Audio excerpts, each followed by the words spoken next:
The Democracy Forum brings you another not-to-be-missed webinar, Energy Security in a Warming World, Perspectives from the Global South. Given increasingly severe weather patterns and continuing volatility in the Middle East, climate change and energy security have become ever more urgent global concerns. This is especially true for nations in the Global South, which must balance the expansion of reliable, affordable energy access with the need to protect their communities from climate-related shocks. Can they build resilient infrastructure and create jobs without relying on volatile fuel markets or scarce critical minerals? What role could diversification play, and how might this challenge evolve? Join our live debate to share your questions on this crucial issue with our expert panel. Welcome, I am Humphrey Hawksley. This is a Democracy Forum debate where twice a month we discuss and argue issues that are often overlooked by the mainstream media and commentariat. Energy security in a warming world, perspectives from the Global South. Here in summer sweltering Britain, the net zero drive has become a central policy issue, the warming world versus expensive household bills. But far too little in this debate gives us a view of the already hotter, the less wealthy and less developed nations, and those with less secure energy supply chains. To discover their view, we have a superb Democracy Forum panel of Lydia Powell and Shafiqul. Aparna Roy, who was to join us, unfortunately cannot make it now because of ill health of the summer heat. Our Democracy Forum chair, Barry Gardiner, who has a deep knowledge in this subject, will sum up for us at the end. But before that, I have the privilege to ask the Democracy Forum President, Lord Charles Bruce, to lay out the background and the canvas of our discussion. Lord Bruce, the floor is yours. Good afternoon, and welcome to the webinar, which looks at the rapidly evolving determinants of energy security and considers the political implications of climate change viewed from the countries of the Global South. I'm grateful to the Forum for arranging this event and for assembling a panel of renowned experts to discuss the topic and to debate the issues. I thank them all for accepting our invitation to participate today under the moderation of Humphrey Hawksley. Reflecting on his disappointment at the lack of progress reached by delegates at the COP30 climate change conference, which was held last November in Brazil at Belém, the chairman of the conference, André Correa de Largo, said, "People think it is more important to be right than to really fight climate change." Or as the Financial Times commented on the outcome of the conference, even though the energy transition is moving too fast for countries still betting their futures on fossil fuels, it is moving far too slowly to produce a safe climate. But the global energy order changed dramatically in February with the attack on Iran by the United States and Israel, which has resulted in severe damage to Gulf energy supplies, with the loss of 130 billion cubic meters of natural gas production and 14 million barrels a day of crude oil production, equivalent to 29% of world output, and the closure of the Strait of Hormuz, where Asia derives 40% of its oil. The International Energy Agency Executive Director, Dr. Fatih Birol, described the disruption as the greatest energy security threat in history, adding, "No country is immune to this. Everybody will be touched." And in an attempt to revitalize the purpose of the UN framework on climate change, a further conference was convened in April, jointly chaired by Colombia and the Netherlands. Colombia's Environment Minister, Irene Vélez Torres, explained, "We, of course, didn't know that a war was going to break out, but we knew the challenges of a dependency on fossil fuels. This conference comes at the best possible moment." Together representing 1/3 of global fossil fuel consumption and 1/5 of global production, 57 countries gathered at Santa Marta to discuss practical strategies for transitioning away from fossil fuels and build momentum for concrete solutions to end fossil fuel grip on economies, legal frameworks, and energy systems. But as Alan Beattie, the Financial Times senior trade writer, explains, I quote, "It would be better for the world to include the efficient and predictable carbon pricing model pioneered by the European Union, at least as part of the climate change mix. But the planet should take its wins where it can get them. The best immediate hope for emissions reduction is China, ironically, a vast consumer of coal that has frequently resisted binding carbon targets. Its accidental co-spirator is President Trump, an outright climate change denier. And as data shows, sales of green tech have shot up to replace demand for oil. Thus, the increase in oil prices from the Iran war has acted as the world's most unexpected carbon pricing scheme, with President Trump being China's best salesman. Well, thank you very much for choosing to watch our webinar today. And if you have any questions or queries, please pass them to the panel through the chair. Lord Bruce, thank you very much. The Straits of Hormuz, the greatest energy security threat in history.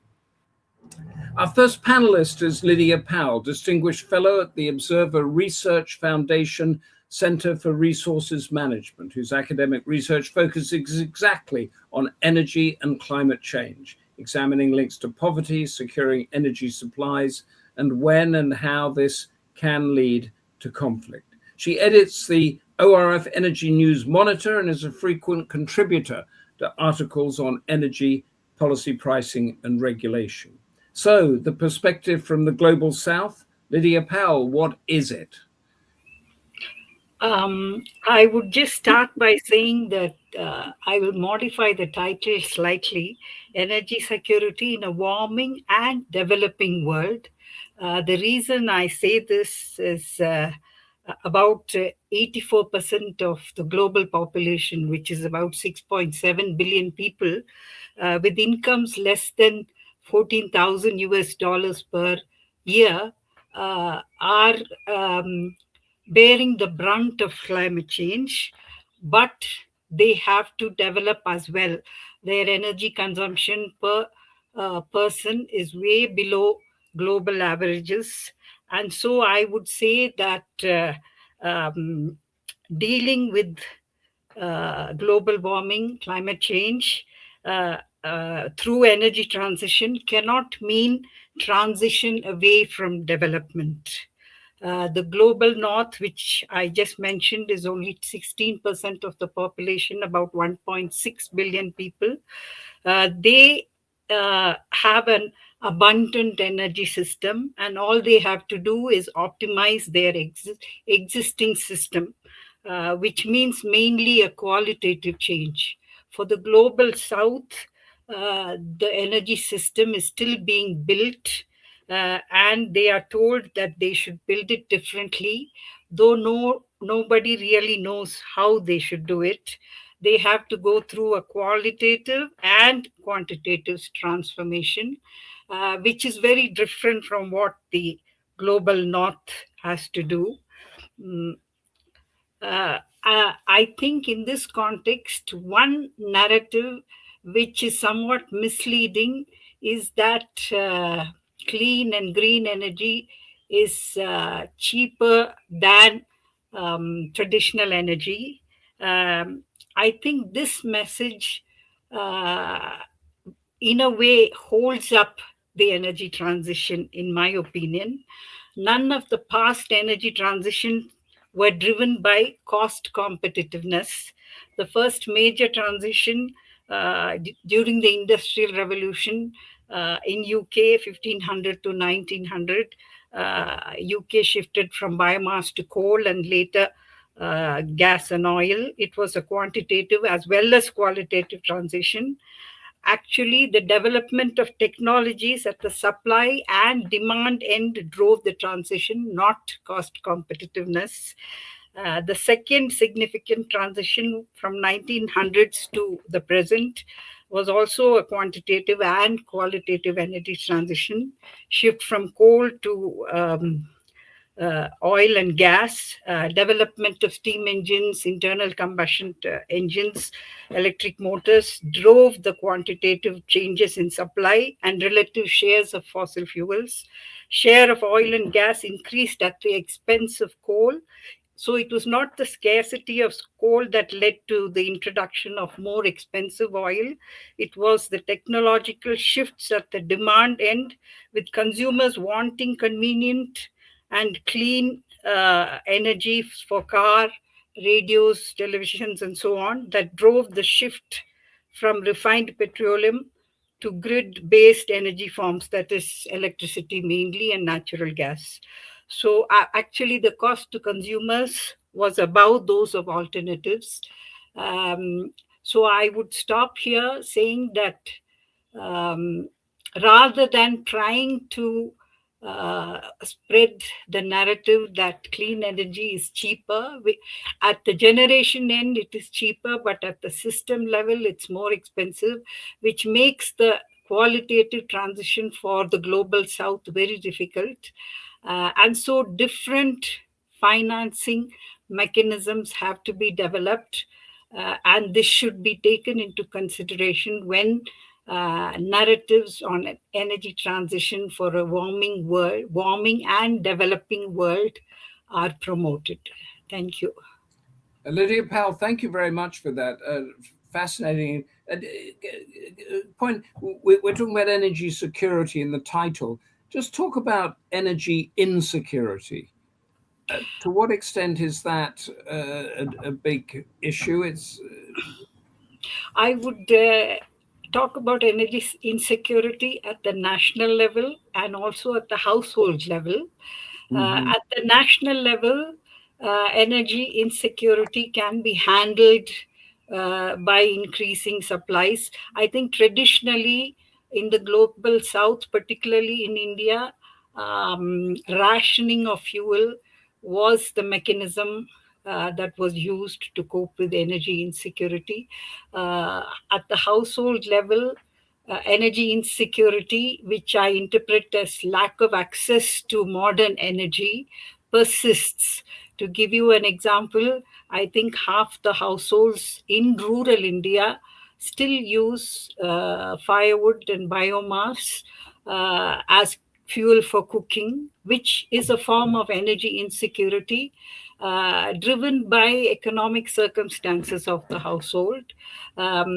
At the national level, energy insecurity is mostly interpreted as energy that comes from outside the territory of the country. So imported energy is seen as a form of energy insecurity, and most of the policies implemented try to reduce the quantity of imported energy. So, for example, oil is substituted with other forms of energy. Electrification of transport hasn't progressed as far. In the least developed and the very poorest countries, are we wrong to make this difference between renewable energy and fossil fuel energy? Because their thinking is simply on energy, that they need to cook and they need to get from A to B. For them, I think the poorest household, it is any energy as long as it is affordable. So I would say that the poor, for the global south and households who cannot afford energy, energy needs to be affordable, number one. I think that's very important. I'll give you an example. During the current crisis, when the primary cooking fuel in Indian households, LPG, liquid petroleum gas, became scarce, the country rationed the supply of LPG. They diverted fuel supplies from industry to households. However, since the price increased, many households went back to using firewood and biomass. Okay. So affordability is a critical parameter. And in the West, we don't really understand this. It's not part of our debate. Margaret Barry in the audience here has a question. Are current renewable energy supply chains just a new type of resource colonialism? Not necessarily. I think to a certain extent, import of, though the energy itself is free, the technology to harness it is very often imported. So I wouldn't say that it's a form of colonialism, but it is a form of control. But it is an idea which is promoted by technocrats. I would say it's democracy doesn't decide the energy choice. Technocracy decides the choice. So that way, I would say you can call it intellectual colonialism. And a point you raised earlier, a question in from Rimjim Sud. Could you comment on how many countries of the Global South can transition to green energy when international finance systems make the cost of borrowing so high? I think most of the countries, their energy transition is financed from domestic budgets. Even in India, about 80% of the transition is financed through domestic budgets. And I say that the countries which are determined to make the transition will not rely completely on international finance. It would be welcome, but they will not completely rely on that. So it's not the international finance system that's holding this back or controlling or some neo-colonialism. If they wanted to do it, they could do it, but it's a matter of finding affordable energy. I won't say if they wanted to do it, they could. It's very, most of the budgets for clean energy transition comes at the expense of development spending. You can say that development spending is a form of adaptation, but most of it comes from development spending. So I wouldn't say they can do it if they want to. But they are trying beyond their means to progress with the transition. Thank you. That is that's intriguing. Can you stay with us? I'm going to bring in now Shafiqul Alam, who is a lead energy analyst at the Institute for Energy Economics and Financial Analysis.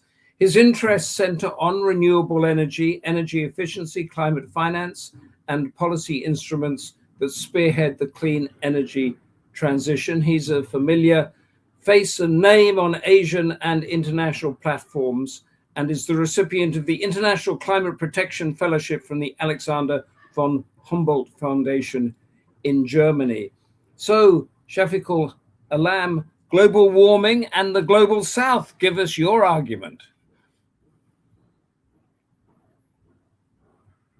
I think you are muted. Sorry. Thank you. Thank you so much for inviting me to this discussion. And chair of the session, president of the Democracy Platform, fellow panelists, and the ones who have joined online.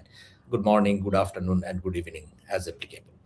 So already the fellow panelist has discussed the issues that are relevant to the Global South. In fact, if we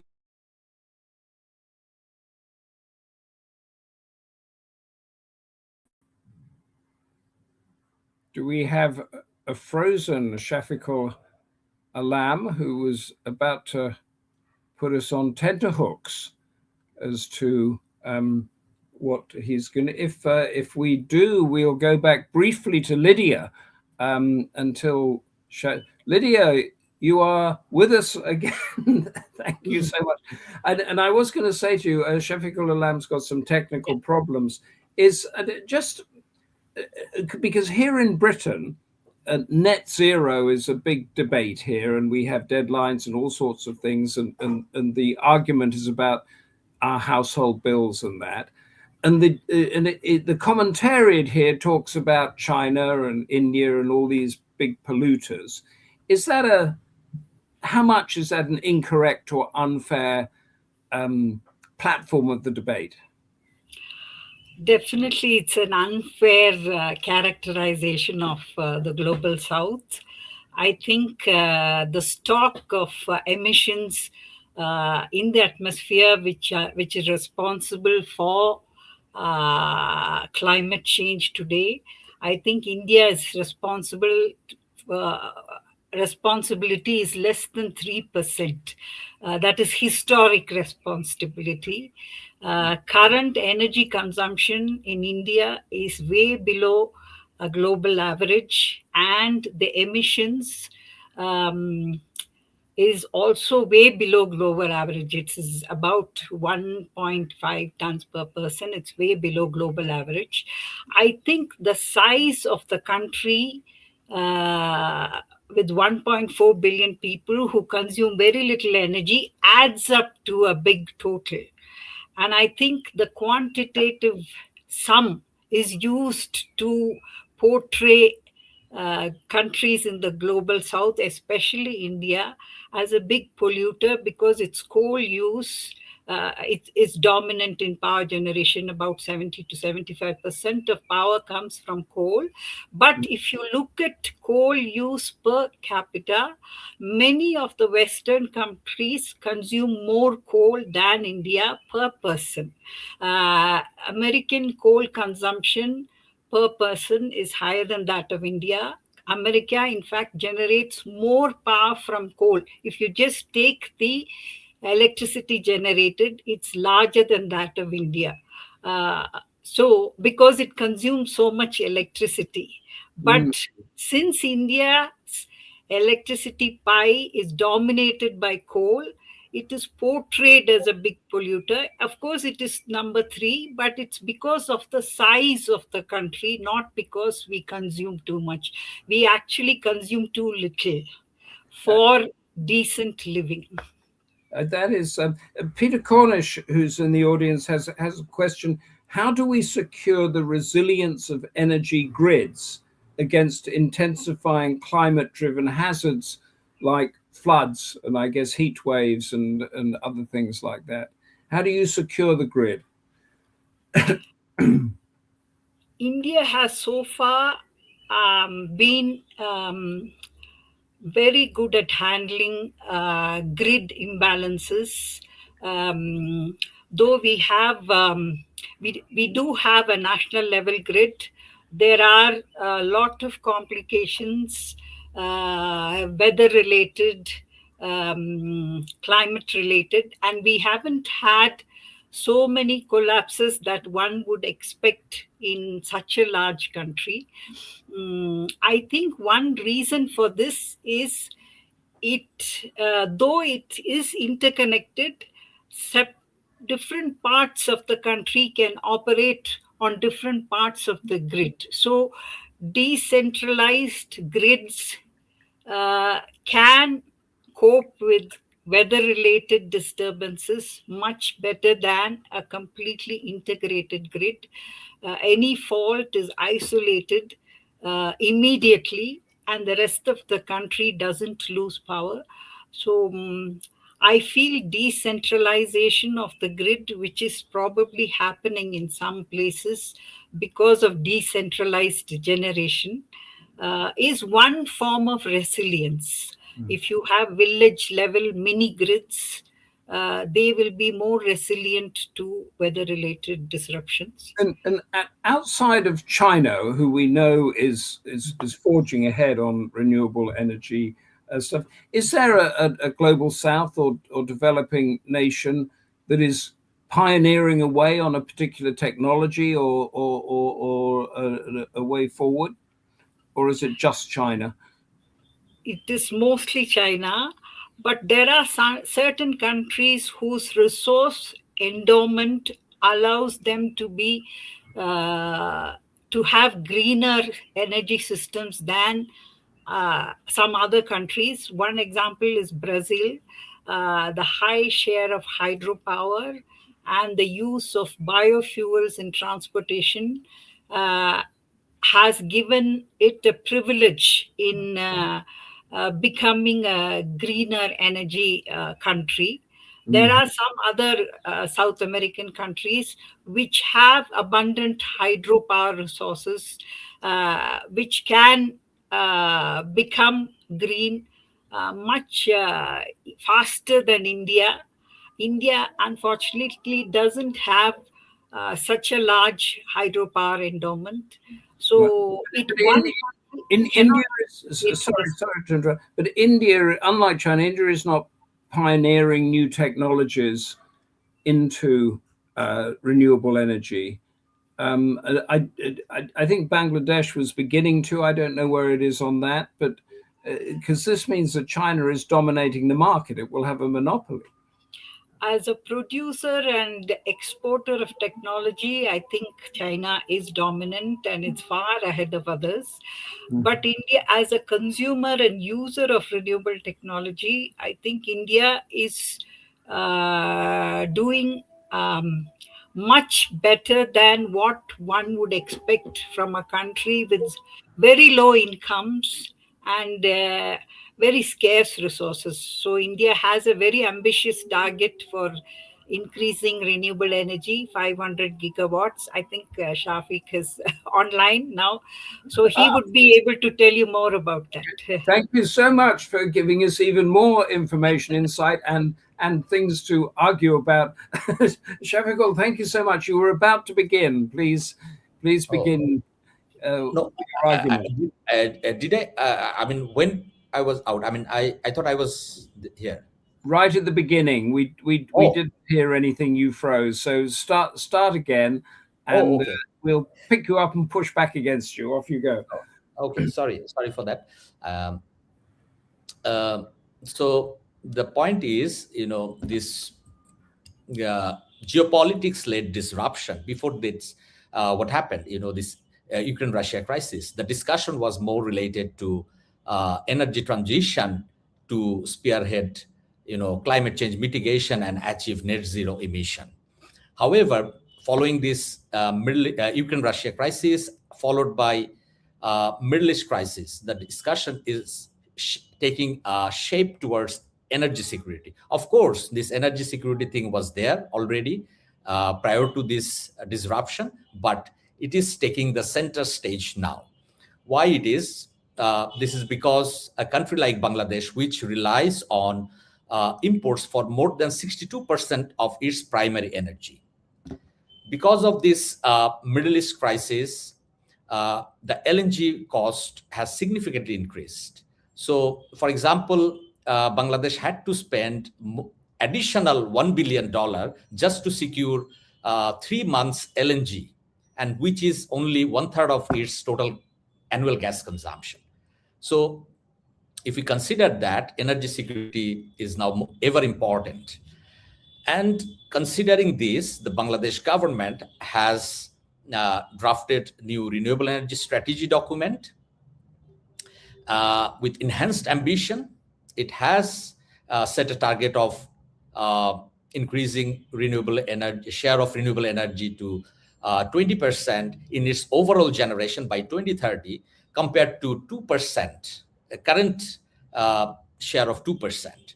So it will require significant efforts, but we see that it makes sense to enhance this renewable energy capacity. At the same time, a government has offered incentives for renewable energy, particularly the distributed ones like rooftop solar, to scale this up quickly.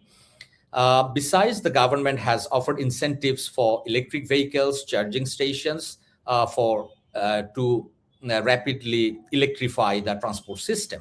This also makes sense given that Bangladesh significantly relies on imported oils, that particularly the crude oils that is heavily for that Bangladesh heavily relies on the Middle East countries. On the other hand, it relies on Singapore, Indonesia, and other countries for diesel. Because of Ukraine-Russia crisis, the Brent crude price significantly increased.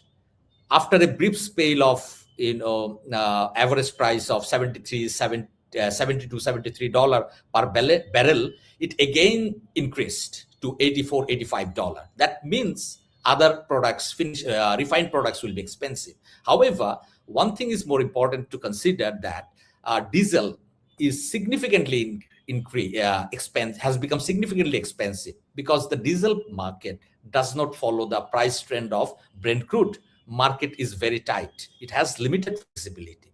And because of that, Bangladesh had to pay significant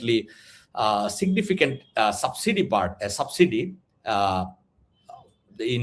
during March, April, and May. And as a result, the government had to increase price of different fuels. At the same time, it had to increase electricity tariff in June. Because of this electricity tariff adjustment, I see that the clean energy, particularly distributed systems like rooftop solar, is financially more compelling now for industries. Similarly, it is financially compelling for households with higher energy consumption. Similarly, this higher tariff will induce the adoption of energy efficient technologies, both in industries and households. I see that there is a compelling financial case for them. So, highly import dependent Bangladesh now is considering significant transition towards renewable energy. At the same time, this higher tariff will induce the adoption of renewable energy and also energy efficiency and electrification because of incentive. At the same time, Bangladesh will require significant international support for technology transfer and also financing of its energy transition. And given that Bangladesh relies on imports for clean energy technologies, so international support will certainly be pivotal in this regard.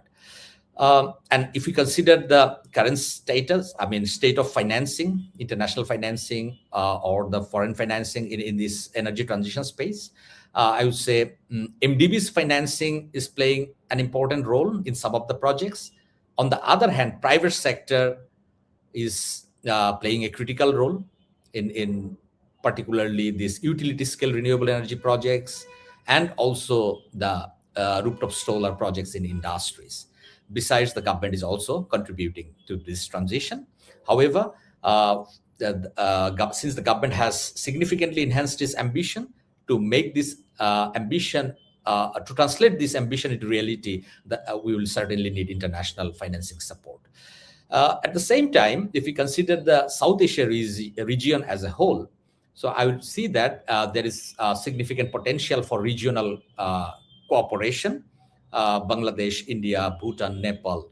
Already bilateral cooperation exists between different countries. For example, Bangladesh, India, Bhutan, India, Nepal, and also other cooperation between Bangladesh and Nepal via India. So this already exists.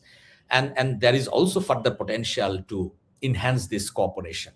If we can enhance in the foreseeable future, and then the South Asia region can in fact accelerate the energy transition further at a faster scale, at a faster rate and scale, and it can also significantly shield the region from this global supply disruption and price volatility.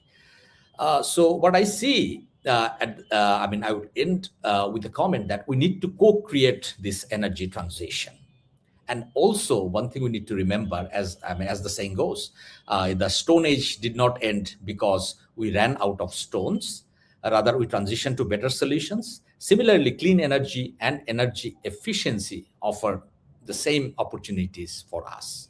So we need to spearhead that, but we also need to consider the capacity and the ground realities of countries like Bangladesh, because any supply disruption in the international market immediately affect these countries because of this Middle East crisis, the LPG scarcity, and the high price of LPG significantly affected poor households. And as my fellow panelists mentioned, in India, some people had to switch to the traditional mode of biomass. So in Bangladesh also, same thing happened. So we need to make a case, or we need to make the transition in a way that benefits all citizens of the country, like in Bangladesh.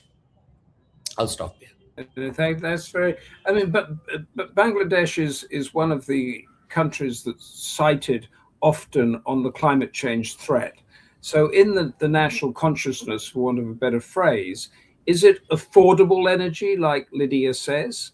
Is it we must go to renewables because that's the best thing to do, and that might stop the encroaching sea? What is the drive of energy security there? For Bangladesh, if renewable energy, I would say it's a cheap source, but it also has different perspectives. For example, industries that rely on grid power, so it's expensive for them. They have significant incentive to install rooftop solar, and with the latest round of power tariff adjustment, now they can also consider rooftop solar with battery storage for them. So but even if Bangladesh manages to sort of get their own emissions right down, it's not going to make a blind bit of difference, is it, to the actual climate change thing? It's too small for that.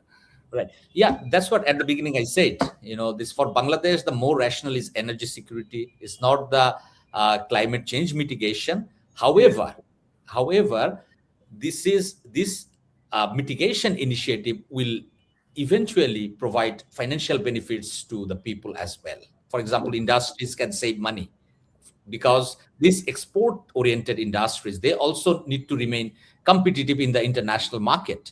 For example, the apparel sector, not only they need to reduce cost, but also because of the ESG requirements of different buyers in the international market. I want to bring Lydia back in now for both of you to answer a couple of questions. But basically, Shafiqul, do you agree with Lydia's viewpoint? We're looking at the view from the global south perspective, that affordable energy is the most important criteria, and that the whole renewables, solar farms, wind farms, gas, coal, whatever, that becomes irrelevant against that criteria. You agree with that? Yes, affordable energy is the prime concern, certainly. However, there are also other conditions. For example, the fossil fuel-based system in Bangladesh, in many cases, is highly subsidized. We also need to factor in that in this discussion, because Bangladesh's power system is highly subsidized, and despite this tariff adjustment this year, government will still have to pay more than $3 billion as subsidy to the power sector. Okay.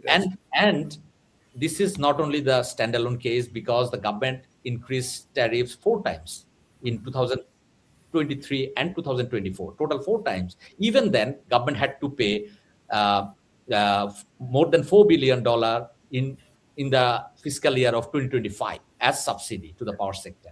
Lydia, do you agree with the thrust of your fellow panelists' argument? It is true that we subsidize energy provision to poor households and to farmers. That's the case in India too. Some of the states, that is the regional governments, give away electricity free to farmers, and electricity is highly subsidized to households that consume very few units of electricity. That's common across the country. And the government has tried to promote rooftop solar as an option. For the government, the incentive is that it can stop paying out subsidies. There's only a one-time cost of installing the solar systems. So the government offers certain amount as a grant free, and then the rest of the amount the household has to borrow. So the success adoption rate of the rooftop solar scheme for households has been less than what would one desire. I think the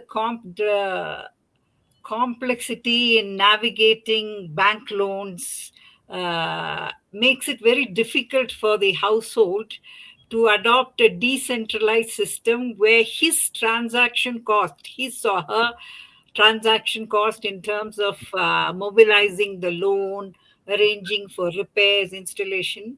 It gets back too to much time. it gets back to the economics of it all. But Yeah. the question for both of you: in Asia, or let's say in South Asia, which country is the furthest ahead in moving towards renewables? Shafiqul? I think perhaps Sri Lanka.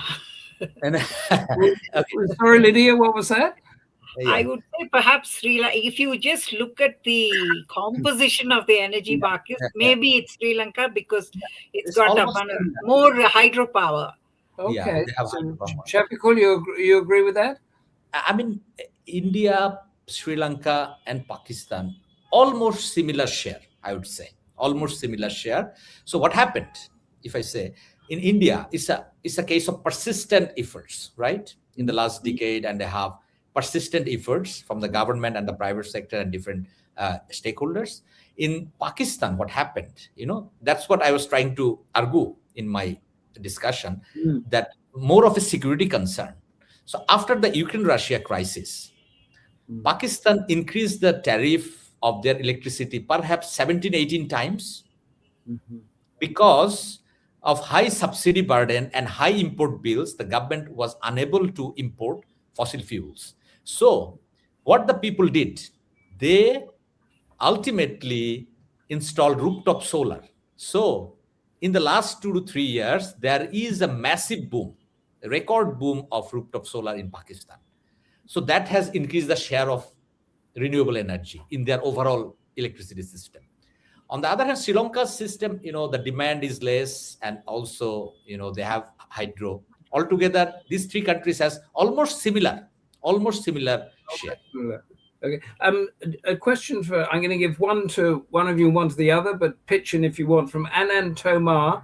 How do we prevent green energy projects from displacing indigenous communities? Lydia? I think this is a big challenge in India and probably in other parts of South Asia because green energy the land requirement is quite high. And in a country where land is scarce and most of the land is used for food production, there is a competition for land, for energy generation, and for food production.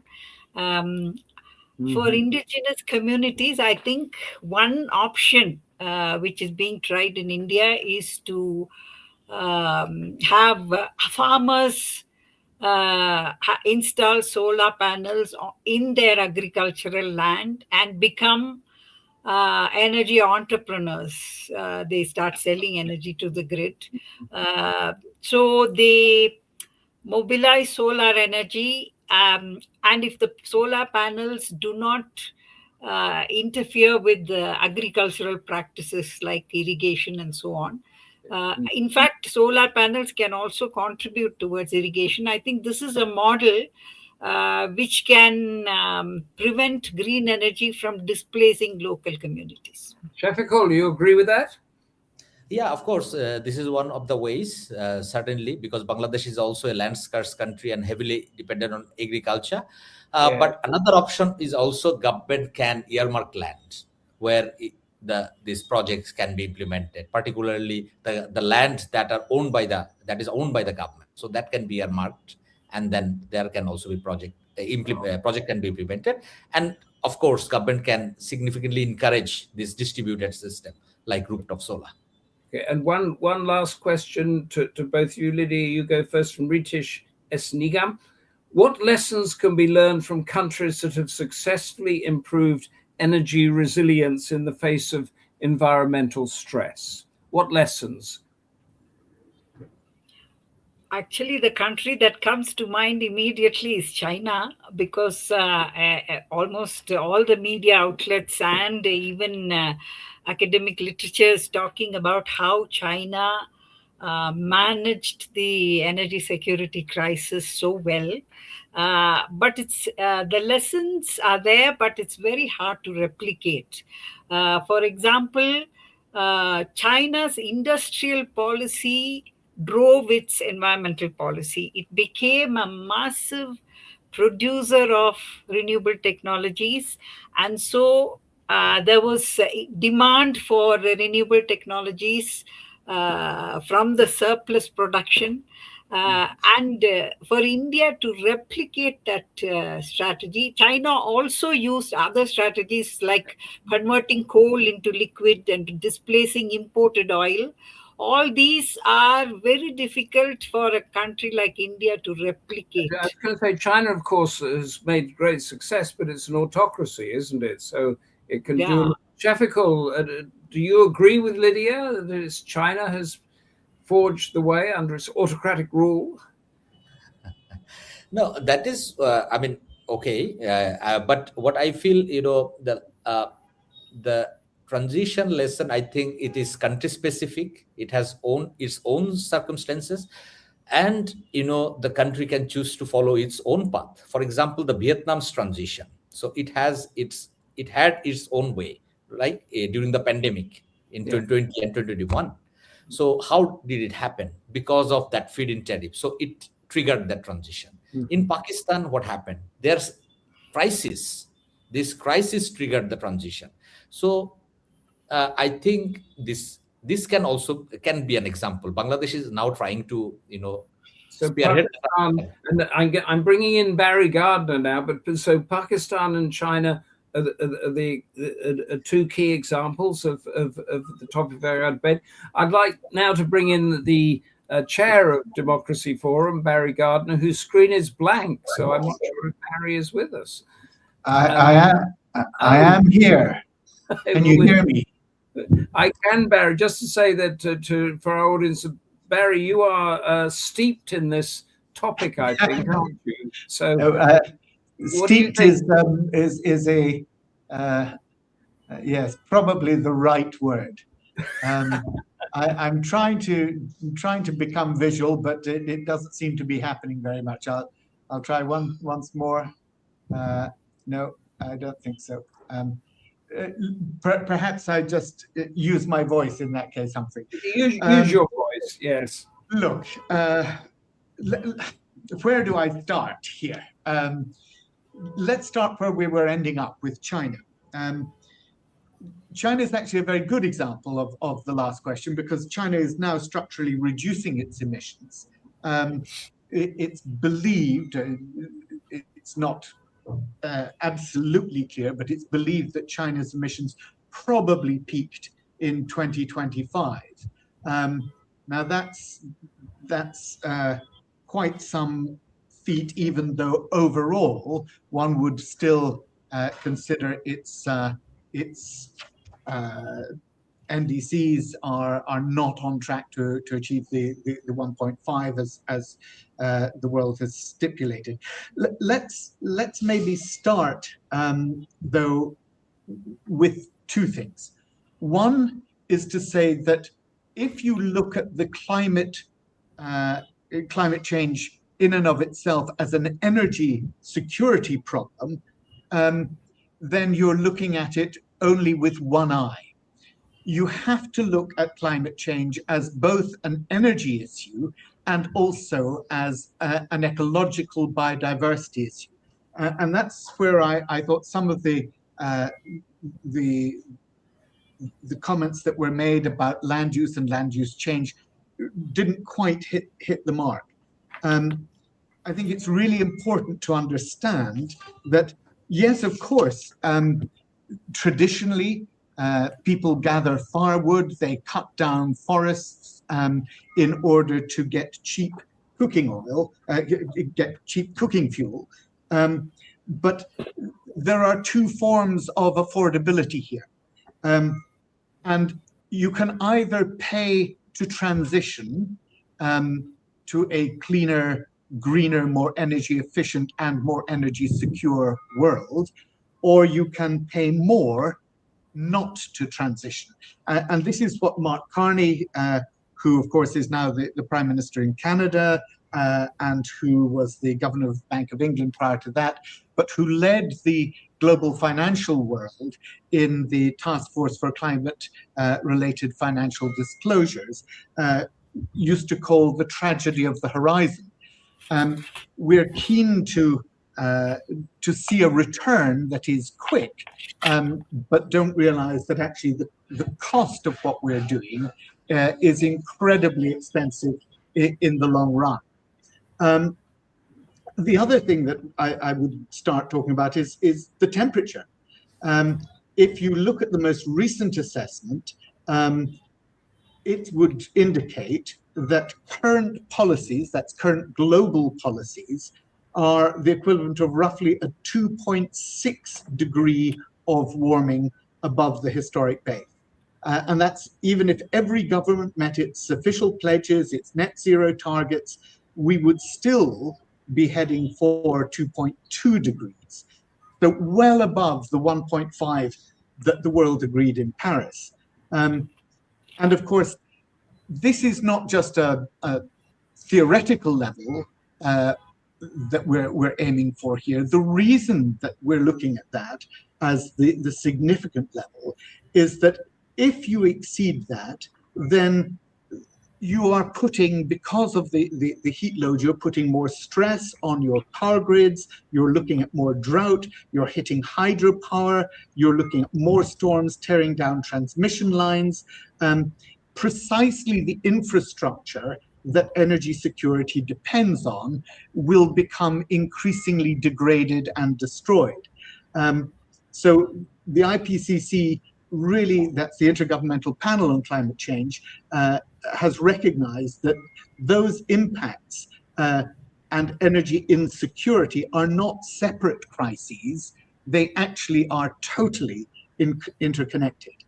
Now, I thought that our panelists made important points about the inequality of energy and the way in which we have a situation where 650 to 700, maybe 750 million people worldwide still have no access to electricity at all. 2 billion still cook over open fires or charcoal, and about 8 out of 10 of those are without power who live in sub-Saharan Africa. So whilst the panelists focused on their own areas of background, I think we have to see that the real call from the global south here it is hugely coming from sub-Saharan Africa. You've got a region where renewable generating capacity per person is a fraction of what it is in the global north. Barely 30 watts per person against well over 1,000 watts per person in high-income economies. So when we talk about energy security in the developing world, we're not talking about diversifying an existing supply. We're talking about building a system from the ground up and choosing now what that system ought to be. And here, again, I thought we touched on in the panelists' discussion of the importance of mini-grids. And I thought it was really important that we got to that, because actually huge transmission systems across countries are incredibly expensive to build, but they're also wasteful. You have losses in the transmission, of course, and they demand a centralized structure which cannot always be implemented by developing countries. Whereas if you have mini-grids, localized communities generating, using, and trading amongst themselves their own electricity production, that is actually a much more secure way of doing it. And it's about solar power with battery storage. And that, I think, really is a way in which development can happen much, much faster. There was talk about the affordability of LPG in particular. And our panelists said, well, when that became scarce, they diverted it from business, but people went back to what they saw as the cheapest of all, and that was garnering firewood and charcoal. But then you are part of that ecological trade-off, and you are, by reducing those forests, you are making the impacts of climate change even worse. Humphrey, assure me that you can still hear me, because of course all I can see is a blank screen with my name on it. Am I still transmitting through to you at all? I would like to bring back the maybe panel. I'm not. I can hear you. Can you hear me? It seems that Barry cannot hear us. Lydia? Yes, I can hear you. You can. Yes. Oh, you can. Okay. Barry, you hearing Lydia? Yes, I heard Lydia. But can you hear me? Yes, we can hear you. But Okay. I want to know if Lydia and Shafiqul want to push back against anything you've been saying. Oh, I do hope so. Lydia, is Barry completely right, or can you pick him up on some points? See, I think for the very poor, the idea of a future is something very complex. I think they live in very short time horizons. See, I agree with what he said. When they start using biomass and so on, they do compromise biodiversity, where you can, and I would differentiate between climate change and local environmental security there in terms of land use. But for the very poor, I think time horizons are very short. I've interacted with a lot of people from very economically challenged backgrounds in India. You come across them every day in your day-to-day life. And if you ask them what matters to you, the long term doesn't matter to them at all, because they don't seem to have a future. They don't think they have a future. They only want the present. So for them, it's this idea of affordable energy. Yes, today. Not the But vision. that is absolutely the role of government. It is the role of government to think long term, or at least not short term, but medium to long term, and to provide the solutions that are going to enable not just this generation to survive, but future generations to thrive. And unfortunately, there is no political will in many countries to do that. And Lydia, you talked about India. You said India is doing well. Look, I'm sorry. There has been progress that India has made on renewable capacity installation. That is certainly true. Certainly in 2024, it was the cumulative capacity was fourth in the world. But India has reached a turning point now, I think, in its power sector, and non-fossil fuel supplies the majority of new electricity generation in that year, 24-25, for the first Barry, time. But its can reliance on coal power Barry continues to drag on its ambition. Barry, can I just jump in there, because we are out of time? I wanted to get back to Shafiqul to ask him, is Barry Gardiner giving us a global north perspective or a global south perspective?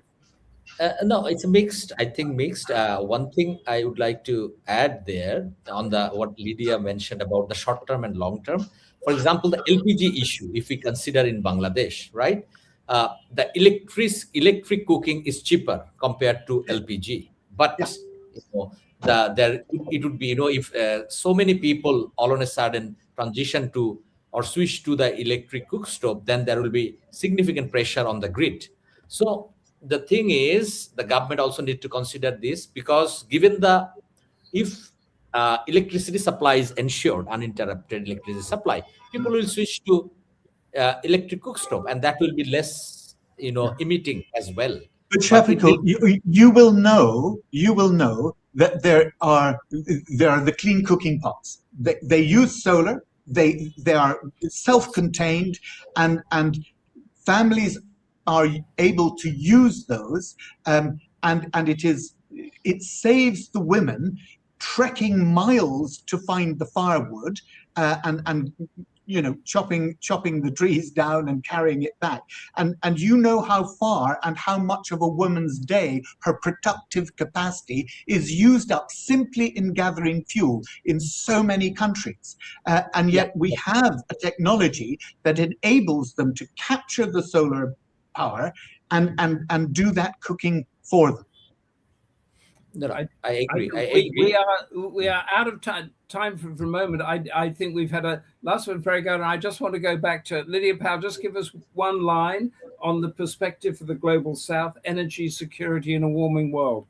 Just one quick line. I think energy security should be thought of from both the national and household level, so that every person in the world has enough secure energy without compromising environmental security to have a decent life. National and household level. Shafiqul Alam, your final word, quickly. I would end with the hope that, with energy transition, with a properly designed energy transition pathway, achieving energy security is possible, and that can lead to, energy affordability and also ensure uninterrupted supply. Thank you so much. Thank you, Lydia Powell, Shafiqul Alam, and Barry Gardiner. That was a great final debate that we had there. I wish we had more time. But thank you all at the Democracy Forum for making this really important debate happen. Our next Democracy Forum debate is July 28th. The US under Trump, a new global security paradigm. What a topic. Please join us. But until then, from all of us at the Democracy Forum, stay safe and goodbye.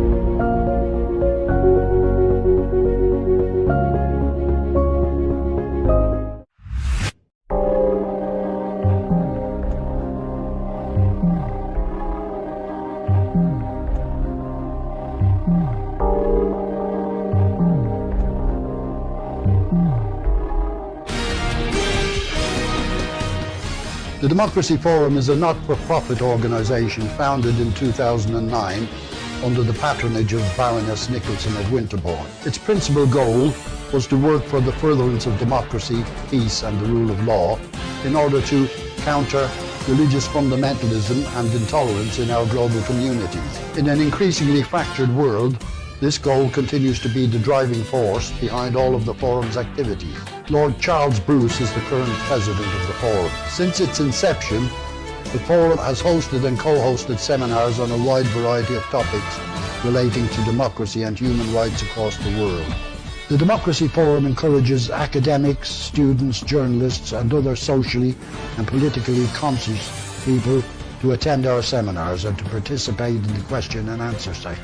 Details are available on our website, thedemocracyforumlimited.com.